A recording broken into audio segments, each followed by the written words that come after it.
वो आपका परमेश्वर प्रेमी परमेश्वर है और वो नहीं चाहता आप नाश हो।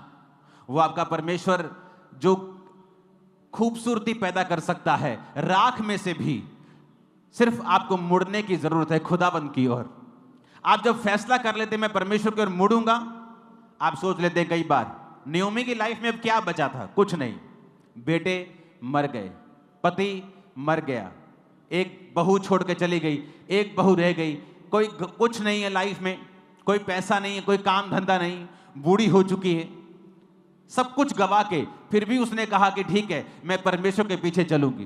तो क्या हुआ? परमेश्वर एक खूबसूरत चीज उनकी लाइफ में करता है। रूत 2 बाप में, जो मैंने आपको वचन सुनाया वो 1 बाप का था, अब 2 बाप का 2 अध्याय का सुना रहा हूं। रूत 2 उसकी 2 और 3 आयत में लिखा है, मोआबिन रूत ने नयोमी से कहा, मुझे किसी खेत में जाने दे कि जो मुझ पर अनुग्रह की दृष्टि करके करे, उसके पीछे पीछे मैं सीला बीनती जाऊं। यानी जो खेत में फसल काटते थे तो फसल जो बच जाती है थोड़ी थोड़ी, मैं उसे बीनती जाऊं, उसे उठाती जाऊं। उसने कहा जा, चली जा बेटी। तो नयोमी ने अपनी बहू को कहा जा, क्योंकि वो कटनी के दिन थे तो उसे मालूम था कि कुछ खाने को मिल जाएगा। इसलिए वो जाकर एक खेत में लवने वालों के पीछे बीनने लगी। जिस खेत में वो संयोग से गई थी वो एलीमेलेक के कुटुंबी बोअज का था। अब यहां पर लिखा वो संयोग से वहां चली गई। कहां? बोअज के खेत में। कौन था बोअज? बोअज नयोमी का एक रिश्तेदार था। अब वचन क्या कहता है कि वो संयोग से जिस खेत में वो गई वो बोअज का था। वो एक अमीर था, धर्मी था, और जब उसे बताया गया, जब उसने पूछा कि ये लड़की कौन है, तो उसे बताया गया कि ये नयोमी की जो तेरी रिश्तेदार है ये उसकी बहू है, और उसकी दूसरी बहू से छोड़ के चली गई जब उसके बेटे मर गए।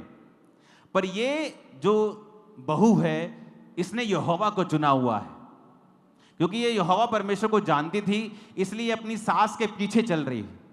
तो बोअज उससे बहुत इंप्रेस था कि ये एक भली औरत है। अब वो संयोग से नहीं गई, जब वो परमेश्वर के साथ वफादार थी तो बाय चांस उस खेत में गई जो बोअज का था। जब आप प्रभु के साथ फेथफुल होते हैं, आप उसी रास्ते को चुनोगे जिस रास्ते को परमेश्वर ने आपके लिए चुना होगा। आपके ना जानते हुए भी आप उसी जगह पे जाओगे जो आपकी आशीष के लिए चुनी होगी। ये आपकी पढ़ाई नहीं कर सकती, जबकि मैं खुद एक पढ़ा लिखा इंजीनियर हूं।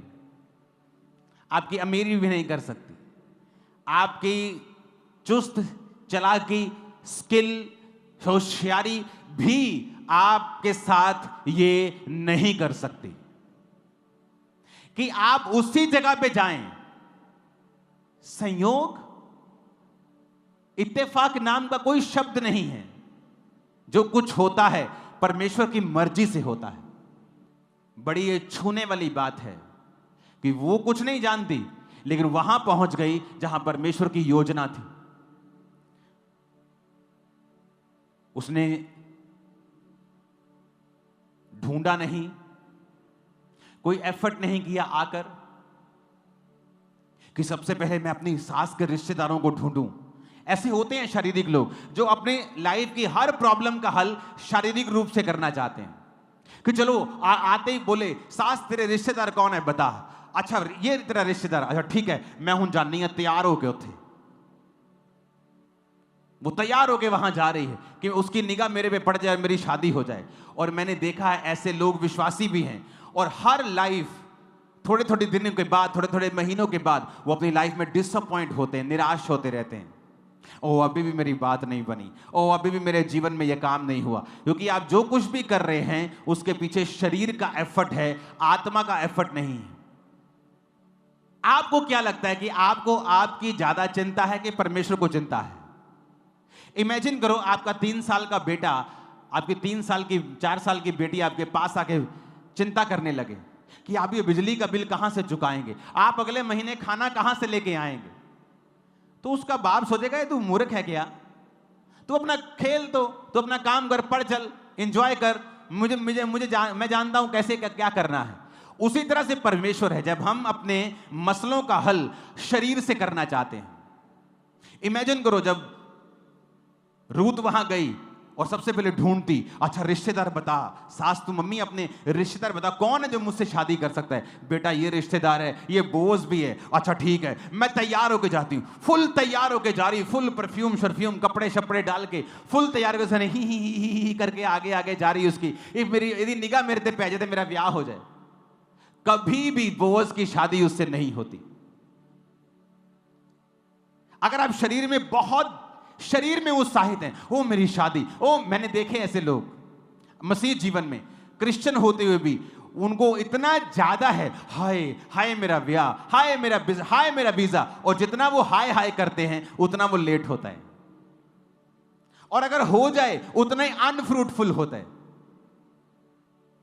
अब रूत का ध्यान नहीं है शादी करने में, उसका ध्यान यह है कि जो कुछ हो गया ठीक है, मैं प्रार्थना करूंगी, सास के साथ रहूंगी, काम करूंगी, बस परमेश्वर मुझे मिल गया काफी है। यह उसकी लाइफ का मुद्दा बन चुका है। अगर नहीं होता तो आप जानते हैं जिस दिन वो सीला बीनने के लिए यानी फसल बीनने के लिए वहां पे गई, वो एक आम लेबरर थी, आम मजदूरों की तरह वहां पे गई थी। क्यों? क्योंकि जब उसने आकर बताया कि बोझ ने मुझसे बात की है, कि जब बोझ को उसके बारे में बताया गया तो बोझ ने उसकी प्रशंसा की कि तेरे बारे में मुझे सब बताया गया है कि तू अपने सास और खुदा के साथ तू वफादार रही है। अब ऐसा कर, तू जहां दिल करता है वहां तू बीन और जा और अपने लिए अपनी सास के लिए इकट्ठा कर। अपने नौकरों को बता दिया इसको रोकना मत, इसको तंग मत करना। उसने कहा जहां से ये लोग पानी पीते हैं तुम भी वहीं से पानी पीना, और जब ये लोग खाना खाते तुम वही खाना। उसको फेवर दिया उसने, बोझ ने, जब उसको मालूम हुआ कि ये वफादार है। और उसने घर आके बताया कि मैं 22 लीटर आज अनाज लेके आई हूं। 22 लीटर अनाज उसको मिला एक दिन में। अगर वो 10-15 दिन भी लगातार जाती तो पूरे साल का अनाज इकट्ठा कर लेती। तो सास खुश थी, तो उसने सास को बताया कि मुझे बोझ मिला, और सास को मालूम था बोझ कौन है।